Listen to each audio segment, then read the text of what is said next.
But when you measure it flat, it contradicts that. I'm spitting flat facts and that. And I know you don't like that. Google Maps is flat, it presents elevation profiles like that. I'm a spitting flat earth king. Sentence has a ring, doing my own thing. If earth was a big roast chicken, factually finger licking chicken. We just got the measurements missing. I'm spitting eggs and begs, begging the question lesson. I've said it before, time after time. I'm the spitting flat earth king of rhyme. Welcome to Flat Earth Debate Live. I'm your host Nathan Oakley, and if you are new to this channel, or you've not done so already, then be sure to subscribe. Hit the bell notification icon and join button if you'd like to become a Nathan Oakley 1980 channel member and keep up to date with the Flat Earth debate. If you would like to support the channel, there is a super chat that runs alongside each of these shows while they are live, and there's also a coffee, Patreon, crypto and thanks button in the info box below the video. Most importantly, if you'd like to join the discussion, simply mute the page you are currently watching, then click the link in the info box below this video to join the panel and express your views on the nature of Earth. If you do join, please don't swear. If you do, you'll be ejected, and if you are, please don't try to rejoin the stream using sock accounts. You'll be warmly welcome back on the next stream. Please also share the show on social media.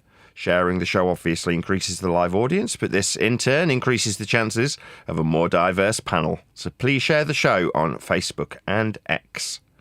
Now, we are joined by Len, Neil, and a whole bunch of people in the Flipside Discord server. So, welcome one and all. How are you? I'm still getting over the profound statement you made just before we went live.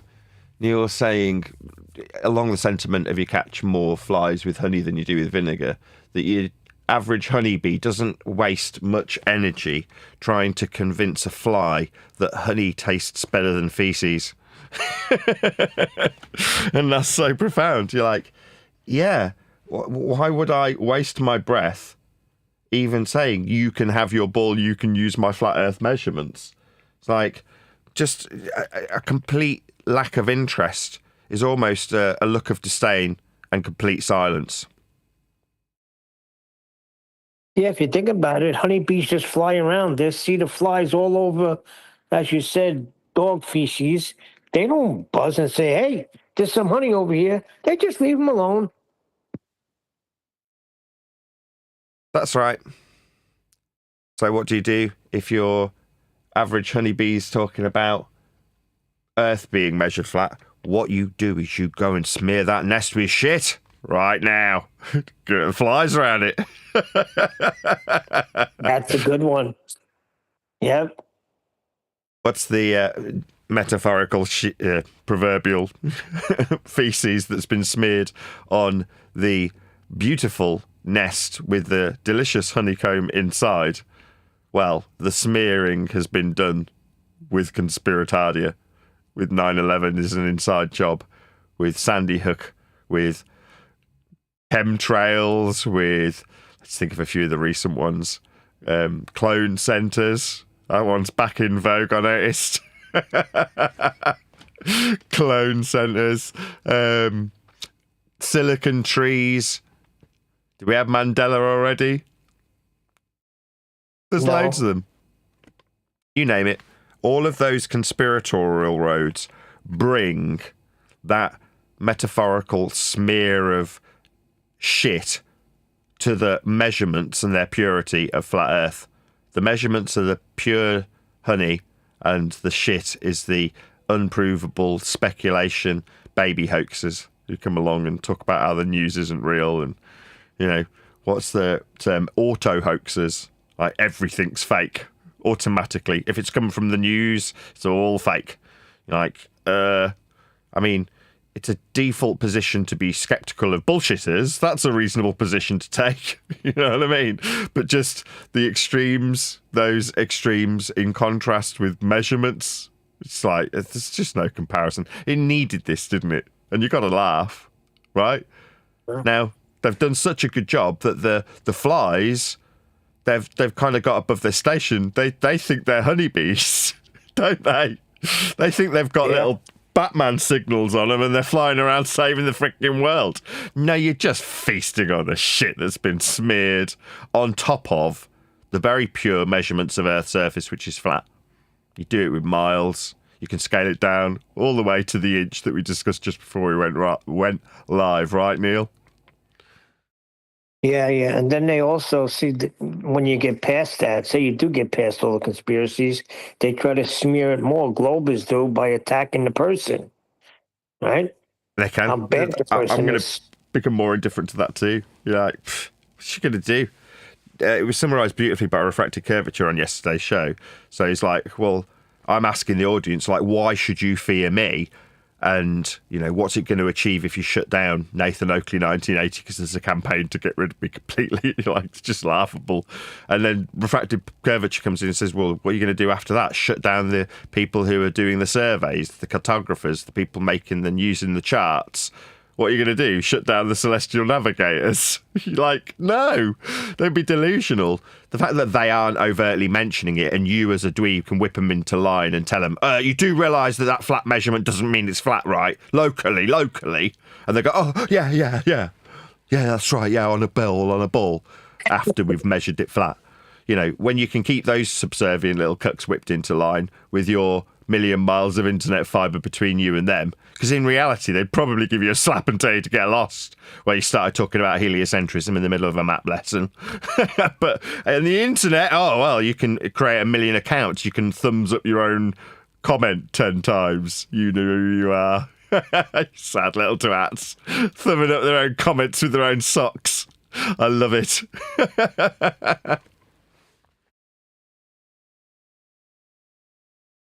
Sad.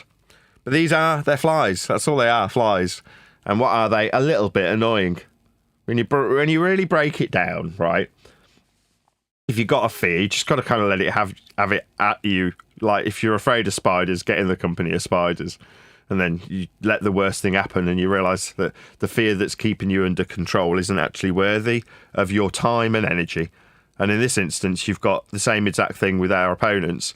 When we were living in fear that we were wrong about this revelation that is flat Earth, then we, in that fear, braced against a perceived opponent, something that's putting the pressure on us to fight. Those same opponents are just being manipulated in a slightly different way, but they're the flies in this analogy. They're the ones that are buzzing around with little Batman signals on their chests. Going, I'm going to say the bell to the next pile of shit. Look how stupid this flat earther is. He's talking about silicon trees. Yeah, well, that's leaving a little gap for them to get in. See, I live in an old house, right? And when I first moved here, like around summertime, there was flies all over my house. I couldn't believe how they were getting in. I had to go on the hunt, and then I realized that there's little spaces between the windows that I had to close up because that's how they were getting in, and they were getting into the vents. So you leave an opening for them to get in. They're going to get in, and they're just annoying. They don't hurt you, but I don't want a fly that's on a piece of shit outside landing on my food that I'm about to eat. Well, so no, you can't nobody leave the does. cracks for them to get in. Well, that's what we're trying to communicate to them at the moment when they start demanding answers. You're like, right below the surface, you're a shit-sucking fly. And nobody likes those, right? But you, the shit-sucking fly, have got a bit above your station. You've had 10 years of feeling like the consensus, because you've kidded yourself, is behind you. They're not behind you, right? There's a point that they reach that they're going, this isn't worth the mental energy to invest in it. It doesn't have any reward. There's nothing coming back. Now, for you fart-sniffing dweebs, you invested your time in heliocentrism so that you could sniff your own farts and tell yourself that you're intellectuals. That's why you did it. Then this sort of subject matter paradigm shift, whatever you want to call it, comes along and you go, no, don't rob me of my fart-sniffing intellectuality. How dare you, flat earther? And then the fight begins. Now, the flat earther's not going to be, when he comes to the subject as a newbie, fully au fait with the reality of how Earth gets measured flat, and you don't need to be arguing about it. It's going to be flat in terms of how it's practically applied, whether or not you know it or not. The fact that your government has a one world religion rhetoric that it's foisted upon you in your government-based school education system is neither here nor there. It doesn't change how Earth's measured, and you're not measuring it. And if you were, you wouldn't be doing anything useful with it anyway. And if you were doing something useful with it, there's a good chance you'd have paid for that knowledge. like learning how to navigate with a map out at sea using the stars. That's celestial navigation. Like my sister was trained to go out on her boat. So you pay for that knowledge if you're actually going to put flat Earth prerequisite elevation angles in that instance to a useful application and stop it from causing you death at sea. You know, those sorts of things tend to be regulated and paid for. But you're not doing that. You're just some guy who's found it out from the internet. And who did you find it out from? Somebody who told you 9/11's an inside job? And that kind of diminishes the credibility of this, debate? There isn't one. It's a measurement. It doesn't need your defence. It never needed a defence council, and now we've got a whole community around it saying that the world needs to find out. It's like they know anyway. They're, if using it practically, paying to understand the principles of horizontality, perpendicularity, parallel planes, references, measurements of angles, utilisation of the sun, all of these things in a time structure that's been developed into, after its flat Earth prerequisite measurements, a system that's been exploited as a religious belief. That's you with your sky vacuum flying around the sun. Yeah, you need flat Earth measurements for those too. So what do you become when you go, no, that doesn't mean it's flat? Why is this fly landing on my food? I'm going to need to seal these windows up tighter. Well, I haven't done that, right? I open my windows. Now, I'm in a triple glazed, sealed, soundproofed room. Right, I've spent tens of thousands making this room silent. It's taken me years since I moved in to be in a position where every single side of this room is triple glazed, covered in acoustic treatment, and hermetically removed from the chance of a fly flying in. I don't want a sound wave getting in, let alone a fly. So from that perspective, I can suggest that this is a very well sealed room, but I still like to open my windows daily, right?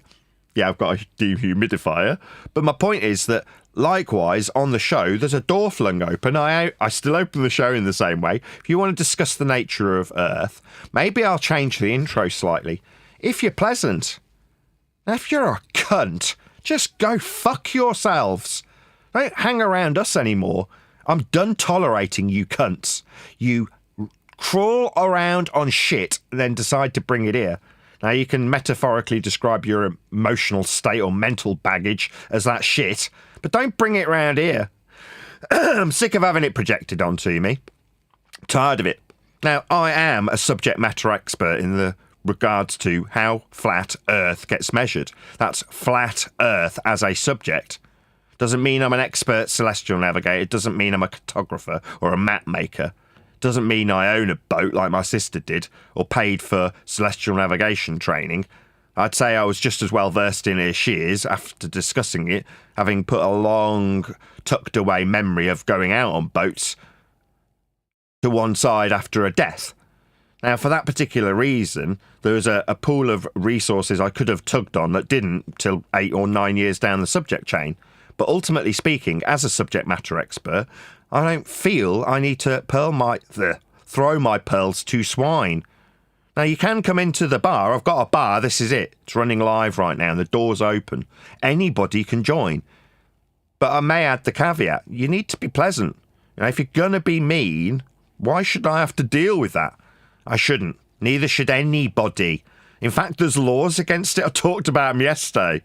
The antisocial behavioural laws.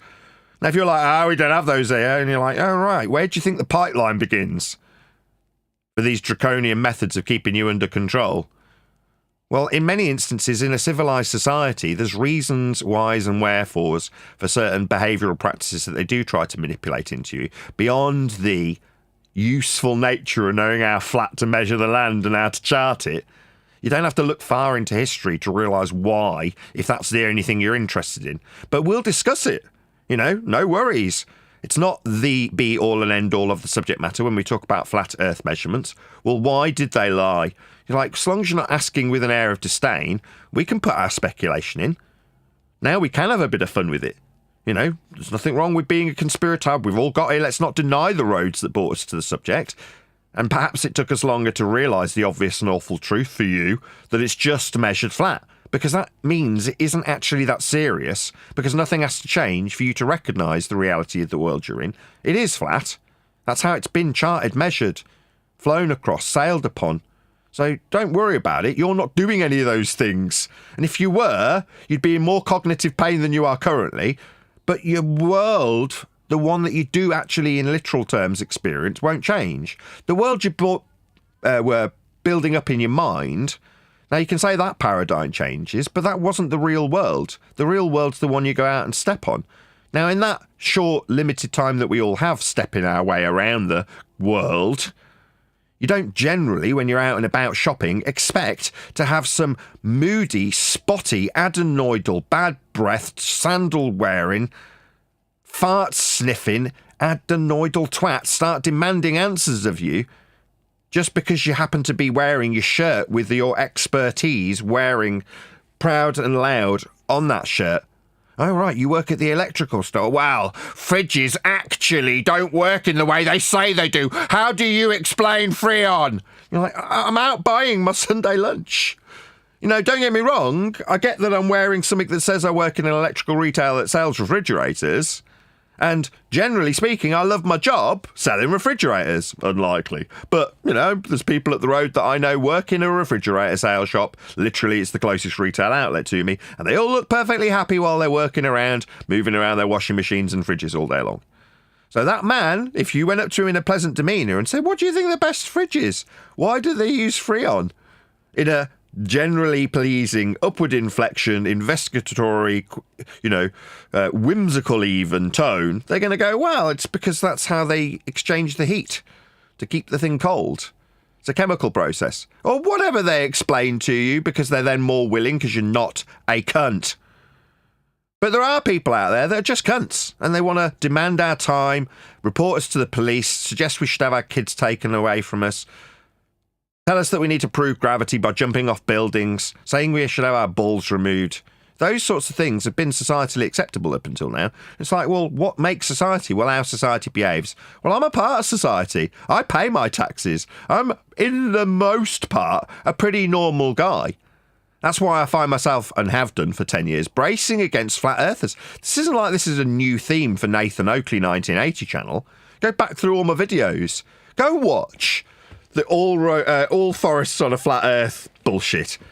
I'm the only one on the round table that's disagreeing with their bollocks, going, what the hell? What standards are these? I'm the only one doing that, because I'm generally quite a normal guy. Now, don't get me wrong, I don't jab myself or my kids up. I wasn't going to buy any of the COVID bollocks. There are certain limitations to being a normie, and there's 50% of you out there that go, yeah, I'm probably about the same sort of standard as you. But there are people on the other end of the stream that came here through conspiracy that absolutely want to give me a severe roasting if I'm not answering their questions and alleviating their pain, bringing them back in line with a more authoritarian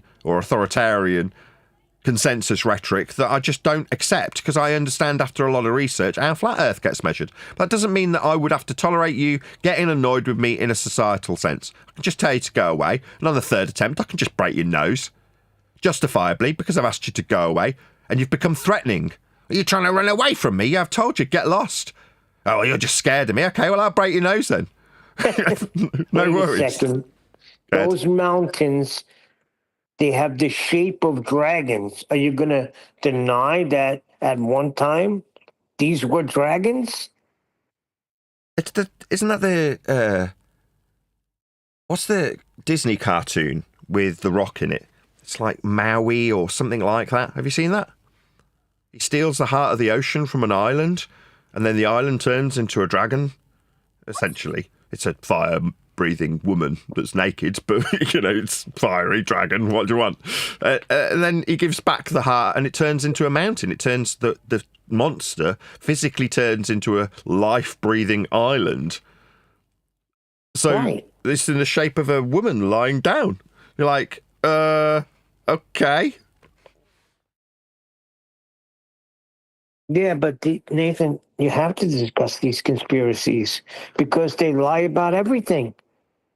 Yeah, but like we just did, right? Because do you notice how Neil just brought up a conspiracy and I gave my 2 pennyworth on it immediately and cross-referenced it with Maui from Disney? Now, do I believe that makes the ground I'm standing on a naked... No, I'm not delusional or an idiot, to put it more succinctly. But I discussed it because Neil didn't spit feathers at me and demand that I'm an idiot or a puppy or a closet homosexual or my balls should be removed or I should jump off buildings or my kids should be taken away or the police should be sent round. Yeah? You know, so he got a discussion out of me. That's how it works. That's normal. I'm just trying to educate the dweebs. I'm trying to take pity on them and explain them how to behave socially. I imagine that these people were the most insufferable idiots when it came to going out on the pull. Do you know what going out on the pull is, Neil? When you go out and look for women? Like physically go out with your feet and look for women. Yeah, there were certain men that you'd go out with when you did that on the pull, we called it, that would just drag the night down because they didn't know how to socialise. They didn't know how to socially interact with people. Now, when those people build up a mask, a veneer, a persona, they learn how to communicate socially when they've got certain restraints taken away, like the restraint of knowing that you might get your fucking nose broken if you cheek somebody who's bigger than you. And they've asked you to bugger off politely a couple of times. Yeah? Those sorts of restraints, once removed, can unleash the ability to actually socialise, for some people, with other men. Yeah? But those same people, they find it very difficult to interact with the other sex when they're trying to find a partner, for example, right? That's being on the pull. Well, those are the low-value males that have had the need to go out and build up those masks and personas so that they can socialise and temporarily feel normal. But that's the only way they've been educated and trained in socialising now, to become that adenoidal, fart-sniffing, annoying dweeb that nobody likes. Not only that, they're boring. Like the conspiratards, when they talk about a mountain being a woman. I mean, I don't buy it, but that's much more interesting, isn't it, Neil? You've got to admit that on the two sides, which is more of an interesting or fulfilling option if you lay them both out? On the one side, the snot-nosed, adenoidal dweebs who have invested heavily in some boring, useless, incapable of monetisation, valueless shite that's only derivative gives us the time structures and calendars and suggests that we're flying around a star called the sun at thousands of miles an hour in orbital motion. Yeah? Or people who talk about standing on the naked body of a woman that's a mountain. which sounds more appealing. Now, don't get me wrong, both are nonsense, but one comes with, actually, orbital motion works in the derivation of the ecliptic plane combined with the equatorial plane. You just only ever mention the Oh, shut up! Do you know how boring you are? Here's a perfect example, Nathan. You're explaining how you can come in, but come in right. And you got this person in chat, never seen him before, right? RI89 UK. UK. The world is round like your dome, mate. So that's how you come in. One of you ever heard us claim a dome, number one? And how you coming in? You're coming in wrong already. You have a microphone collection, enough said. So they can't attack anything else but the person. You haven't. I'd love the insults. I mean, I was before you said that. I'm like, is this an insult? He's saying like your dome, and you're like, okay. I mean, this is a person that doesn't necessarily appreciate how the sky's been measured through a tool that has an arc to it, right? And there are the ilk of flat earther who will try and describe that protractor like it's the dome of the heavens. I mean, the sky's flat. The ground's parallel, and you can only functionally measure it in the way we do if that principle is unequivocally adhered to. Now, there's no getting away from that. That's the end of the information structure, I'm afraid, because I just start losing my audience, and they'll start falling asleep. I've watched my wife do it while we've been editing the book. I've got a story about that in a picture. This guy, you're like, is he insulting us? Is like your dome? Now, the only bit in that I take slight objection to is your dome. I haven't got a dome. Right, this is nonsense. This isn't my subject. I haven't created the measurement system for the parallel sky and ground with the latitude system, for example. That's not mine, right? So it's not my dome. But how you acquire those degrees, you know what a degree is? Well, that's the dome that you're kind of misappropriating and then projecting onto me and then offering it as me being the owner of it and then saying I'm wrong about it. It's a convoluted process that you're trying to dispel your pain with. But that doesn't mean that the guy's insulting me. Hence, I've given him that because I'd thought about it in the split second. But then after thinking about it, you hear, you got a microphone collection, enough said. You're like, oh, so it was definitely an insult then. You know, you're just right below the surface. You want to tell me off and tell me that I've got a microphone collection. I mean, I'm not being funny, but a lot of the girls I met were at concerts. I love going to concerts and festivals. I've been to see lots and lots and lots of live bands. And I'd meet women there, lots of women. It was good, right? But they were there because they loved the music. They got wet for it. That's what happens at concerts. Now, I knew that, so I went to concerts and I love music. Got big hi-fi to listen to it. Microphones are the tool that you use to produce music, something beautiful, something that I love, right? Now, one day I'd love to put into effect every one of them on a drum kit and a bass guitar, and my daughters that are beautiful, singing music and loving it too, after I take them to a few festivals. A couple more years to wait. They'll be out there again, I can't wait, going out to the concerts with a beautiful woman already on my arm, right? My point is that this dweeb sees that as an insult because he wants to insult us. Now, right at the top of the show, I'm like, why would we want to hang around with you? You're a deeply unpleasant person. We'll discuss the subject with you. When it seemed like you were half sincere, yeah, with your dome that's yours, no, I can just about cope with that. I've got pretty thick skin. As long as you're not outright insulting us. But right below the surface, you want to insult us.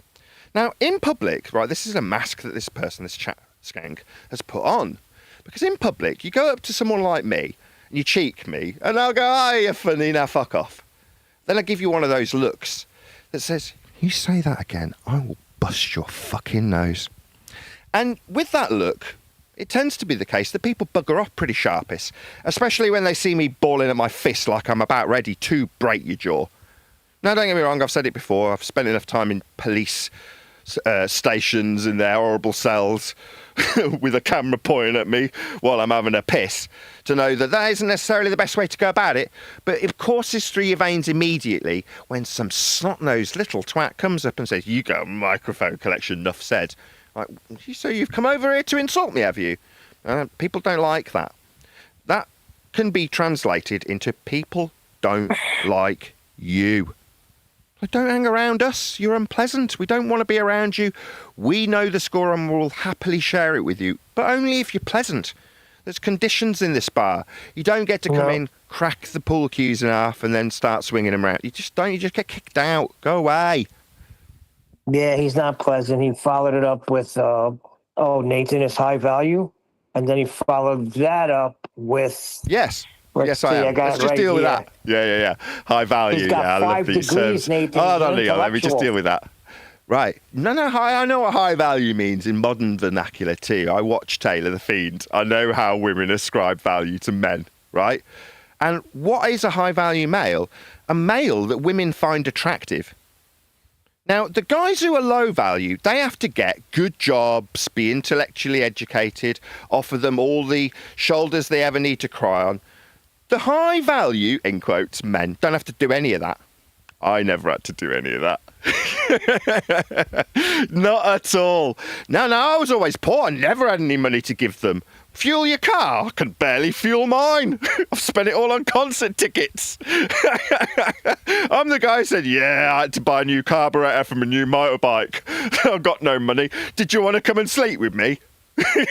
They go, actually, yeah, I really do. They go, oh, I'll come back in an hour. They come back in an hour. Are you still working on your motorbike? Oh, I forgot I spoke to you earlier. Oh, yeah, you said you wanted to shag me. That's the life of a high-value male. That's the life I got to experience. So I got to pick whichever woman I thought was the best. The one I fell in love with, sincerely fell in love with, deeply, passionately. I got that woman.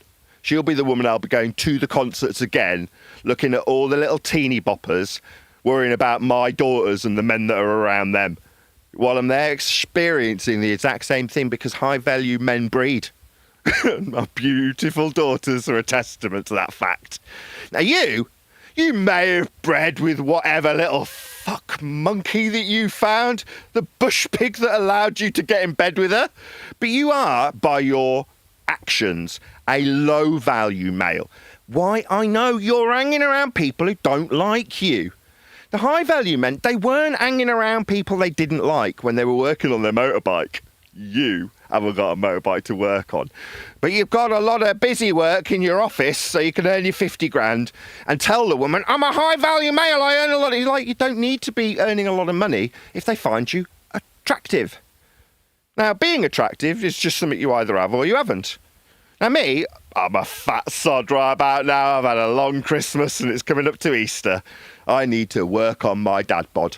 Don't get me wrong, it's not like I'm Mr. Hunk of the Year right now, but I know unequivocally what a high-value male is.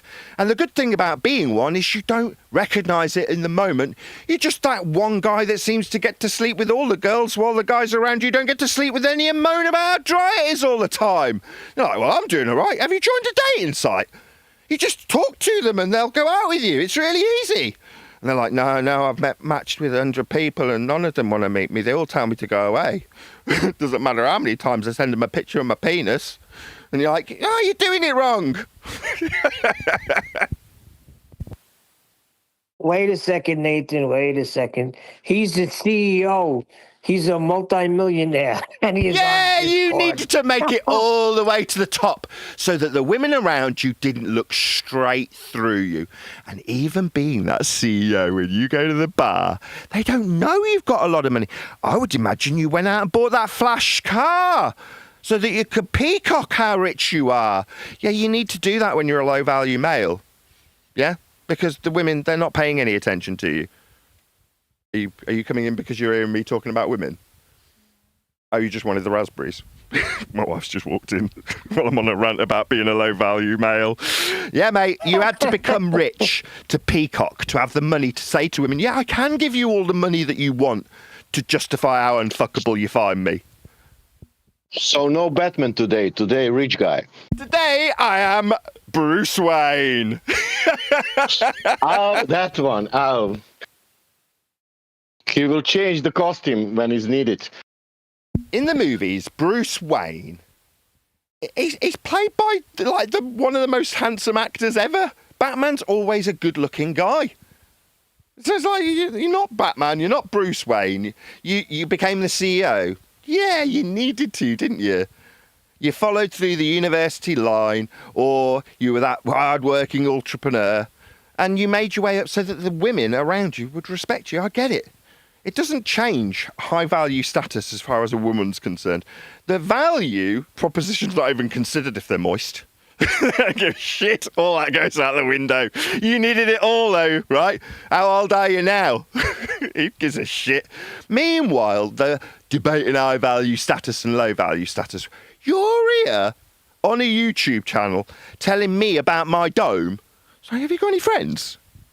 Why are you on YouTube channels telling people that they've got a dome? Do you think domes and calculations of degree measurements are interesting? Do you realise how boring that is? So you want to talk about elevation angle measurements and the degrees we measure the sky through, the protractor that we measure the ground with? It's just boring. You brought this up from my chat. Boring. That's you. But I'm a CEO. Oh yeah, I bet the women love that. Yeah? Did you get a nice flash car? Did you paint it in a bright colour?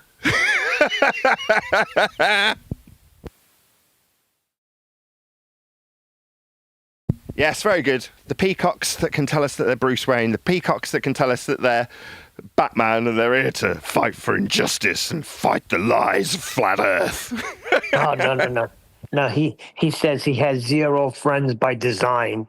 Yeah, right. You couldn't buy a friend. I could tell just by the way you're coming in. He built this persona. I know that feeling. When you have 0 friends, do you know where is the place you will go? Where everybody knows your name. It's called Flat Earth. When you don't have a friend, go to the Flat Earth.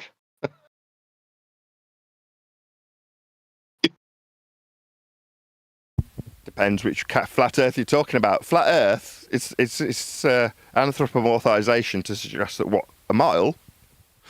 Is that going to be your friend? Can you cuddle a mile? About an inch? Can you give that a little stroke? You can walk a mile. That's not a friend.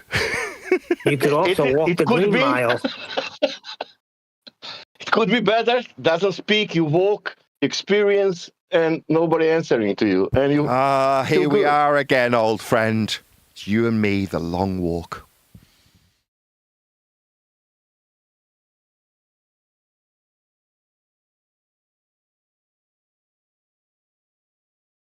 Yeah, well, if you were walking along with that guy, it'd be the Green Mile, wouldn't you? As he wipes his snot on his sleeve and tells you how adenoidally interesting it is to be a CEO talking about angles with YouTubers. You're like, oh, right, were you trying to change the world? What did you think you were going to achieve? What did you come here for? In that movie, The Green Mile, there was security COs there, right? They like to keep the place calm because people were going to their death. They didn't want nothing to trigger them, you know? But there was one adenoidal prick that had to step on the freaking guy's mouse. And he was so evil that he just wanted to see somebody get electrocuted, but there's a procedure that you go through, and you have to put water on the sponge and put it on their head, you know, because it attracts the electricity. And he electrocuted a guy without putting water on his head. That's how vicious and evil he was. That's what these adenoidal dweebs are. And then he wound up in a mental institution at the end. So listen, this is the road you're heading on. We've seen one guy lose it and give his channel to somebody else. Now we're waiting for the next domino to drop. Yes, lest we forget the story of Conspiracy Cats and his utilisation of the diffraction limit in the form of perspective. I'll give you a flat earth for that. End quote. Yeah, then it all went downhill from there. He handed over his channel to another guy who was poisoned with the same exact medicine on the exact same channel by literally broadcasting under the same little numbers of ones and zeros, just under a different name. So yeah, I mean, what are you going to do? You got to be careful. You're on your way to the nut house. Just don't bring us down with you, man. We're too busy going to rock concerts and working on our bikes. Yeah, and that guy was secretly into porn when nobody was watching. He was reading his little books, and they busted him. All right? So these guys get their little secret closet things that they do, but they want to project the stuff on us. They want to wait for you to collapse. I can't wait till Nathan loses everything. That's the last I heard from him. Now, you got to be a piece of crap because Nathan has a family. He's got 2 beautiful daughters. So why would you want that? Because Nathan says Earth is measured flat and you think it's a globe. So therefore, I will not stop and I can't wait till he loses everything. What kind of animal is that? It don't matter. I mean, speaking of being in relationships, high value, low value men, when I met my wife, right, I was at a peak in financial reward. I was driving a really nice car. I was just at a peak, right? And when I turned up, I was in my hand-cut suit and my Italian shoes that were handmade and all this shit. Got my Rolex on, looked the business. And she obviously looked me up and down, and she was reasonably affluent. She'd got the same car we've still got 25 years later. That was new at the time, so she looked like she was doing all right. She didn't need me to look after her, right? And we're having the date, and I'm explaining to her, look, don't be deceived by all this, right? I'm very much a rags to riches kind of guy, so there'll be points on a curve of life where I am poor, right? But that's not the most important thing in life. Money is not my ultimate goal, therefore money kind of comes and goes for me. At the moment, you're seeing me at my richest, you know, at my peak, because I was looking for a wife, right? So I wanted to look as appealing as physically possible, like this guy, the CEO, right? I went out and got a rep's job, earned sufficient money to be driving a sports car, and then went out the dates after work, so I looked like I had stuff going on and was appealing, right? And you had to play the game, as they put it. And that guy, me back then, was explaining to my wife, that girl back then, that this doesn't mean anything. It doesn't. The fact that I'm rich now and I can go out and drop a couple of grand on a coffee machine, I've still got it. I get my computer technician to work on it when it fails. Like, but at the time when she's watching me just buy these expensive things and have this expensive life, fly all over the world, you know, it's like that doesn't mean that will stay.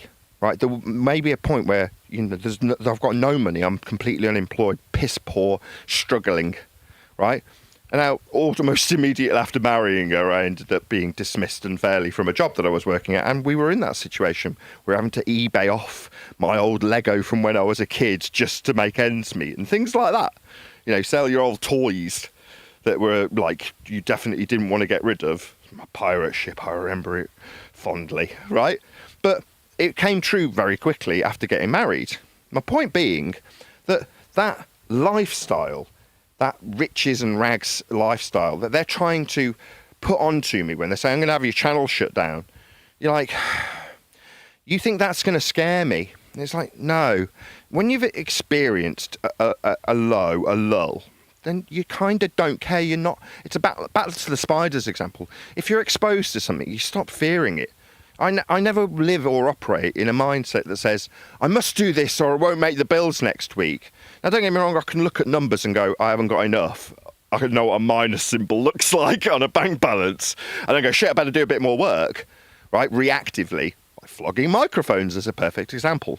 But, you know, I'm not rich as a consequence of that. It's not like I'm back at that status where I can go out and buy diamond wedding rings and, you know, Rolexes. I will maybe never, ever be in that position ever again, renting Lambos and Ferraris.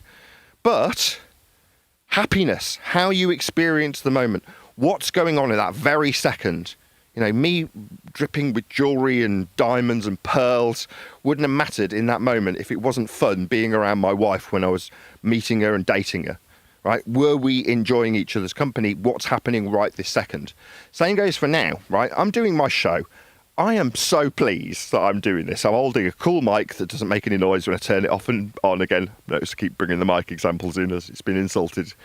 So I delightfully talk into a mic I've selected after buying 500 of the things as the best one for my physical properties and operational use, so that I can talk to you on a show that I'm broadcasting to an audience. I'm walking around because my back hurts a little bit. I've been ill over the weekend. And I'm at home with my kids. They're in the next room. I can hear them running around, the little sods. I mean, the beautiful little angels. And that is a wonderful, wonderful place to be. I am so privileged and I recognise it. I'm also pretty close to the lowest end of that curve that I've been, right? I'm not unemployed, but I was thinking about it yesterday. I was outside going, if it does get worse, if the book sells nothing, I will have to go and talk to the council and sign on because I'm really poor, right? And it is a genuine concern when you know that you're hitting overdrafts and such like. But it doesn't mean that that day wasn't spent with the kids, enjoying life, making a show and doing this right now. Something I absolutely love. I get to my point. When it comes to the people who oppose us in the years gone by, because there is no opposition, measurements don't need a defence. I don't need to defend them anymore, which makes me feel a lot more at ease. I don't have to do anything. So why are you talking to me about it? I can always defer to, I'm sorry, I'm not responsible for celestial navigation or mapping or charting or flying or sailing. These aren't my areas of expertise. Flat Earth, the subject thereof very specifically, I'm absolutely one of the leading subject matter experts currently in existence. Now, you may not like that, but that is just a fact. I could talk about that all day, but only with pleasant people, not people in fear. I'm sick of the people in fear. Go away, come be scared somewhere else. Or find a different subject where you can find friends to be happy with. Like we are now, me and Neil, chatting away happily with you, the audience. Most of which are incredibly supportive, like really supportive, to the point where they give me money supportive. So like life is what you make it. And the people who are unpleasant, this guy in the chat has spurred me off in this regard today, aren't. It's like, well, if you're not being pleasant to us because you want to express and project your fear onto us, you're just telling me that you're in fear. It's not a good mindset. You know, don't worry about it. It's just measured flat. You can still have your ball. It's based on those measurements. They're not like mutually exclusive of one another. They're a mutually inclusive proposition. You need the flat Earth measurements. We can coexist. Now you bugger off with the other snot-nosed guys in the corner of the bar. I'm talking to this blonde.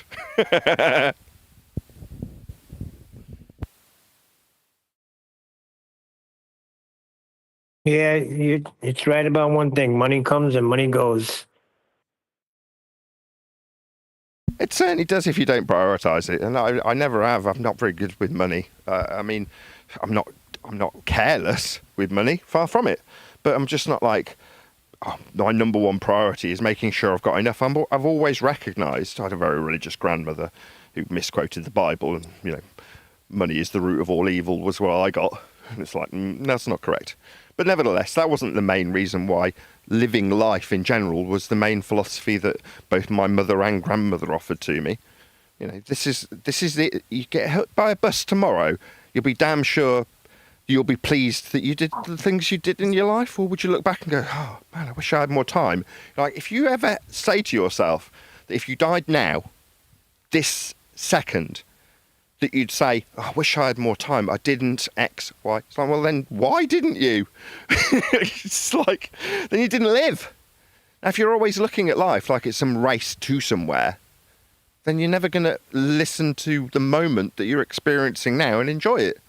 Now, if the moment you're experiencing now is an expression of your fear of me, lying to people about how flat it gets measured, no, you've anthropomorphized something that isn't capable of describing how flat it is. It's a practically used surface level or sea level or eye level or flight level, or it's just like, and making it mine so you can brace against me. It's like, you just reek of fear.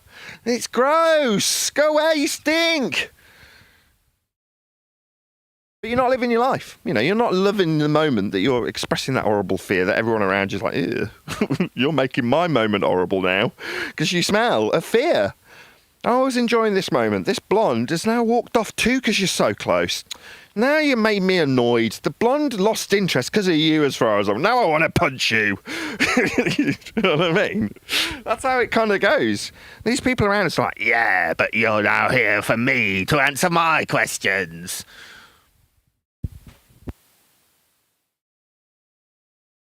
The thing is, they have no questions. They just have accusations. False accusations. Well, that's the next thing, isn't it? It's like, we're going to have to start gathering information.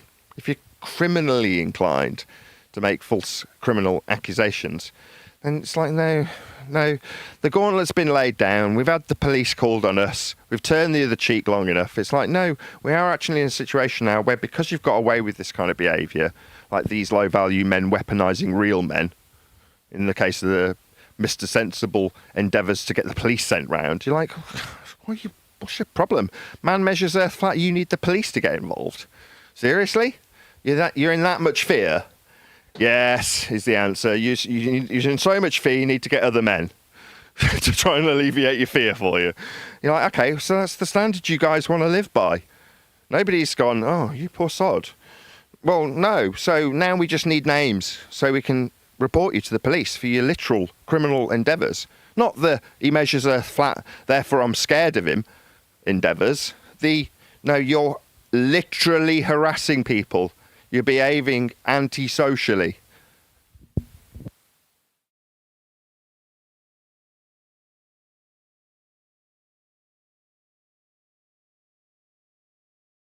Sort of got to the end of the book today. By today, I mean yesterday. So we got to the end of the last chapter we've been working on, which is the last chapter to be worked on. We haven't completed it. It still needs work. Like, we've gone through it, made edits, and normally we go through them, each chapter, that is, 2 or 3 times after it's had all those amendments made. So we're at the stage where we got to the very last line of the very last paragraph of the book that needs working on. The last paragraph, I think, will be the last paragraph of the book itself, in terms of the information was done a couple of months ago, or a month ago. So this last chapter isn't actually the last chapter of the book, but it is the last chapter needing to be worked on before it becomes, a process of the 8th draft, which is reordering the chapters. Obviously, as you can probably tell, the last chapter worked on isn't going to be the last chapter, so the overall structure and order needs to be altered, which will be done in the next drafting process, along with minor alterations to not really any text or timbre, probably just punctuation, spelling. So that's next, but we still have to work on the last chapter, like I say, a couple more times. We'll do that today. And then from tomorrow, I would hope, it'll be 8th draft. Then it'll be published. Right, Plug for my patrons. If you did want your name mentioning in the book, you can. Just join on Patreon at the Be in the Book membership level. And like Pablo de la Cruz, you can have your name mentioned. You messed his name up at the end. You went through that 3 times yesterday, and then when you were ending the show, you called him Pablo La Cruz or De Cruz. You missed one of the freaking either the DE or the LA, and I was laughing my ass off. But this guy is boasting how rich he is, but he's not making any money right now, not as much. So I said, why don't you be a good human and send some to Nathan? If he's boasting about riches, did all the money buy you the comfort of being completely at peace with your religion of a ball? I mean, that's certainly an obvious sarcastic tone, because here you are telling us what's what. If you were at peace with your ball, you wouldn't need to be here. Now, I'm saying go in peace, believe you're on a ball. Now, previously I've said you can even use my flat earth measurements to get you there, but I don't want to seem like an antagonist. You know, I don't want to be around you anymore. You're unpleasant, we've already covered that. But all the money in the world that you're claiming you've got hasn't bought you peace of mind. You don't have that. I do. I'm poor. Like, I'm as poor as they get. But I have complete peace of mind. I'm not in any way concerned that a mile's going to suddenly bend. It isn't. A mile is not going to change. An inch isn't going to change. You're definitely not going to change it. Just so you know. You are inconsequential, but that's a bright side. I mean, so am I. I'm not going to have any bearing on this. But again, you're here with all the money in the world arguing with some YouTuber who's got no influence over the subject you're arguing with him over. Isn't that interesting? Money doesn't buy you happiness, clearly. Or you'd be happy. You're not.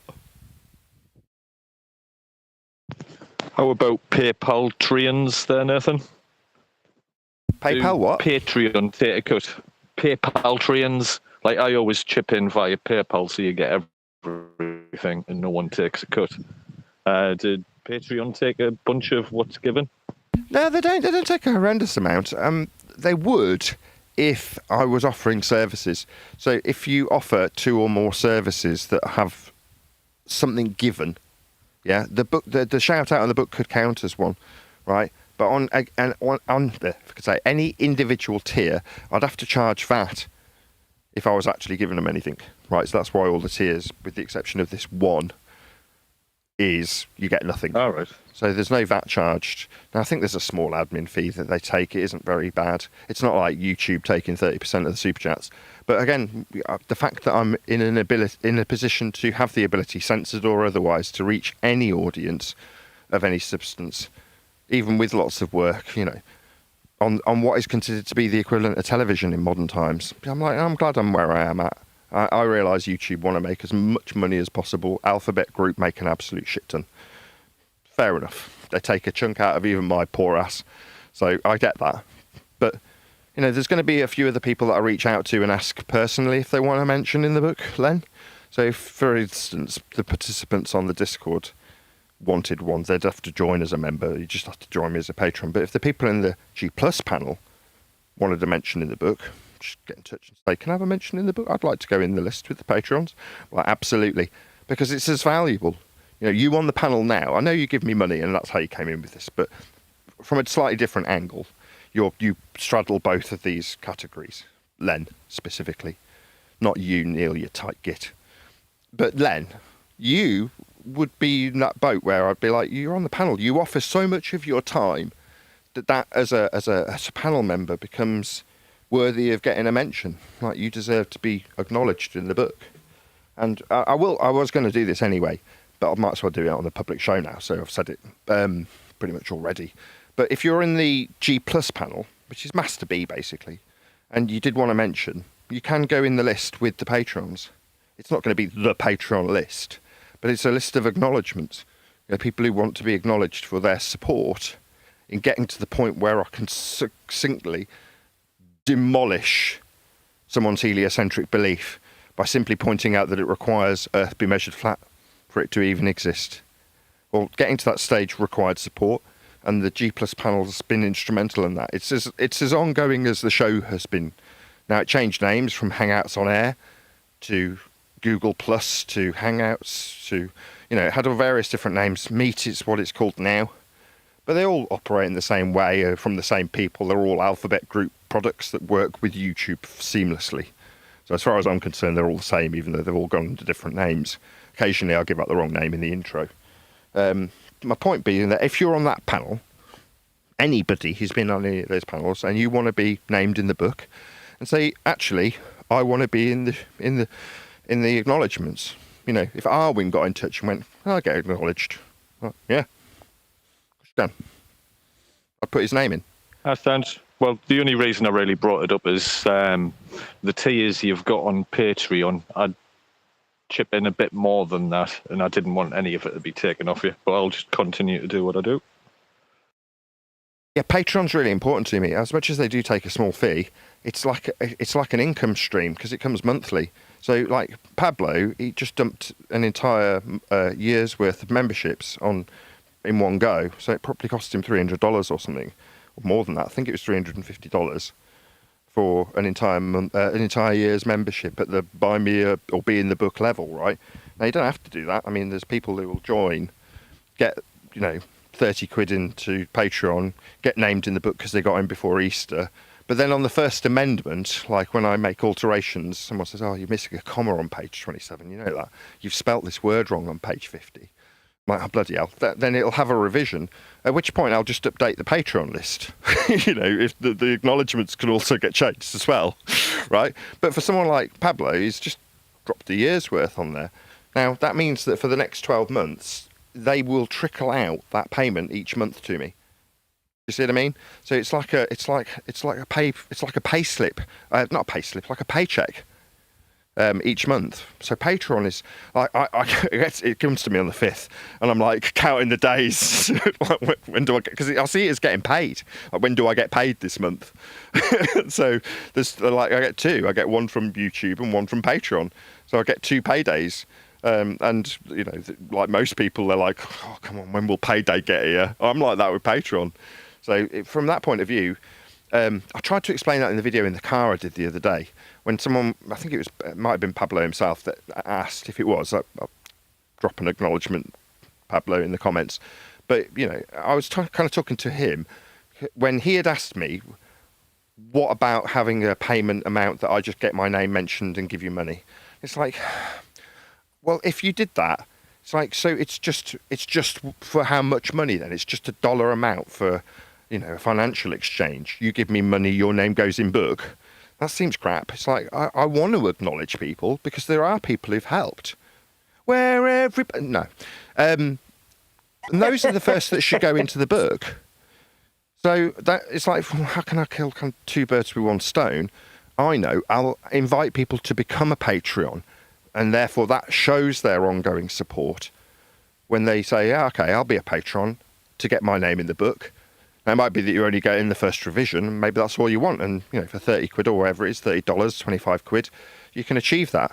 It might be revised out the next day if you cancelled your subscription to Patreon immediately, and your 30 quid might get you in the book once on your copy that you buy. Maybe that's all you want. In which case, 30 quid, or $30 I should say. I think it's $33 or 25 quid for that tier. But like I say, I don't want, 200 quid and you can have your name in the book. It's like, so I'm selling places in a book? Like, really? That sounds dirty. But acknowledging people's ongoing support of me and what I do, when that truly touches my soul, like that I definitely can get behind. And not everybody supports the show financially. It's like, so there's going to be people out there that are like, look, I haven't given you a dime, but I've given up huge chunks of my life to do this particular section of the show with you. Can you not put my name in? I'd be like, yeah, okay. I was all against it because I was led down a path where 2 people wanted to take ownership of my work and have their names on the cover. Well, with that in mind, there was always this push away from having other acknowledgements. Now, I thought that was because it would just be me and me alone and there would be no mentions, therefore no one could get fussy about the fact that they didn't get a mention if no one got a mention. Now I'm kind of going to the other end of the extreme. I'm like, well, I am actually so grateful to the people who make the show possible. I've just done about how wonderful it is to be pacing around with a slightly bad back with my kids in the next room. And it is true. But there's only one reason I'm doing that. That's because people on Patreon, people who do bung me money regularly, like yourself, Len, and, keep the gears of flat earth debate turning for as long as they have. I hope there's another 10 years of doing exactly the same thing. And in terms of building up the reputation of the show, normally you spend the first year being a newbie, you spend the second year just being some name that everybody's relatively familiar with. By year 5, you're moderately respected. Year 7, you're seen as a bit of an expert. By year 10, you're a guru and actually respected as being the person who you'd go to for information that's valued for its experience. 10 years experience is nothing to sniff at. So you get to 12 years and you go, I want to do this indefinitely. I could happily die in this chair knowing that I'd had a life fulfilled if I'd done 25, 30, 40 years of flat earth debate. I'm some old doddlery man. Well, welcome to Flat Earth Debate 5973. That's not even that far off. That's probably in the next 10 years. It'd be like Flat Earth Debate number 14,274. See, the difference is there are two people that wanted to get their name on the cover, and there's people that just want to be part of what they've been part of for years. So there's a big difference in the, in their mindset. So I get it. Yeah, I just want to keep the lights on. So from that point of view, there's a mutually beneficial opportunity when it comes to Patreon. There's going to be people who are contributing to keeping the lights on, and ultimately they'll have their name acknowledged in a book that's describing the transition from globe earth belief and the justifiable argument with people who want to fight the flat earth to the it's just measured flat, it's not serious. It was always being measured flat anyway, nothing really needs to change. And yes, I still will acknowledge the people who are in the background screaming, but if everybody had that attitude, the whole world would change. Yeah, mentally, everyone would have a paradigm change. But your ground outside would still have been measured flat, and the maps were still flat, the compasses are still flat, the angles you measure from surface level are still flat, sea level was still measured flat, sea level's still the reference for all the altitudes everywhere, the elevation profiles are still flat, the surface level's still parallel with the eye level, the flight level's still parallel with the sea level. You don't need to change anything. It's all good. Just get on with your day, knowing that, yeah, your government didn't give you the truth when they told you were flying around the sun. That old, dusty Roman Catholic rhetoric was a mathematisation to try and explain some of the anomalies, formerly known as retrograde motion, to be known as something better. If you decide now you've realised that isn't true, to come up with a better mathematisation of the movements of those lights. Epicycles doesn't work, retrograde motion isn't much better, orbital motion and derivation in an elliptical fashion isn't still there. It's not good enough. It's a close enough mathematisation. It's to be admired.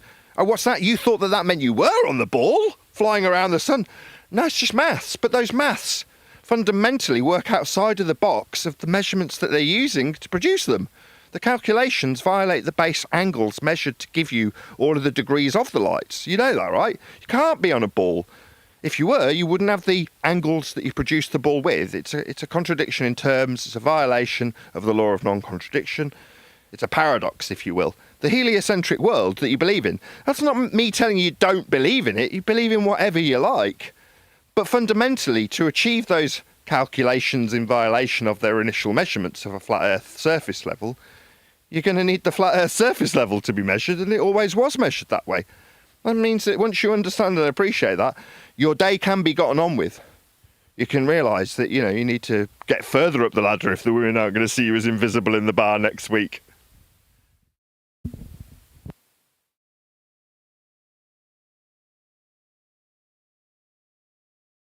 So yeah, we'll do a bit more book now. I'll just see if my wife's actually free to do it. Have you got anything on this afternoon, hon? Are we going to do the book? Swimming, what time? What's Half 4. that guy's name again, Nathan? Pablo? Bella Cruz. Ah, there you go.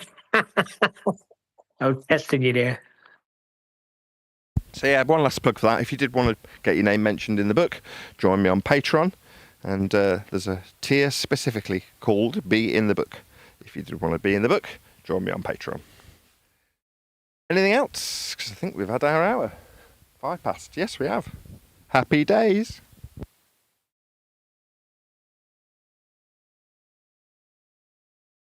No.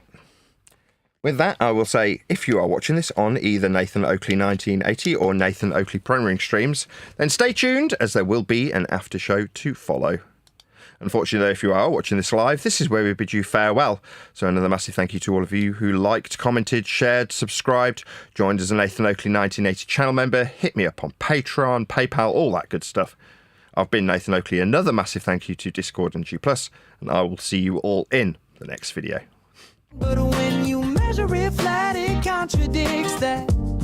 I'm spitting flat facts and that. And I know you don't like that. Google Maps is flat, it presents elevation profiles like that. I'm a spitting flat earth king. Sentence has a ring, doing my own thing. If earth was a big roast chicken, factually finger licking chicken, we just got the measurements missing. I'm spitting eggs and begs, begging the question lesson. I've said it before, time after time. I'm the spitting flat earth king of rhyme.